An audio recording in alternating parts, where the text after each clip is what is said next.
Kung dumudulas pa rin yung salamin mo sa ilong, alam na. Pero, eto ang sagot diyan. Yung tipong simpleng pawis lang, laglag na agad. Eto girl ha, or mga bro dyan. May simpleng solusyon dyan. Meet the Metro Sanis Ear Grip Silicone Retainers. Yes, small pero powerful. Ito yung nilalagay mo sa dulo ng temples ng eyeglasses mo. Yon.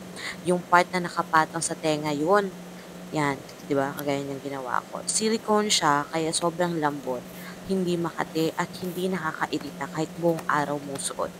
Anti-slip din yan, kaya kahit mag-exercise ka, maglakad o mag-commute, steady lang ang salamin mo.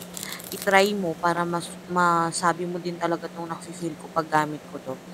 Perfect to sa mga mahilig magbasa, mag-computer, o yung laging nakasalamin buong araw. At kung naglalakad ka sa labas, pawisin ka man, hindi na madudulas yung frame mo. Hindi mo na kailangang ayusin ng paulit-ulit. Kaya, goodbye, hawi-hawi ka na ng salamin. Yun din talaga naman yung na-feel ko, guys. Kaya, go na. Mag-check out na kayo neto, okay? Caring-caring yun to, guys. Mura lang to.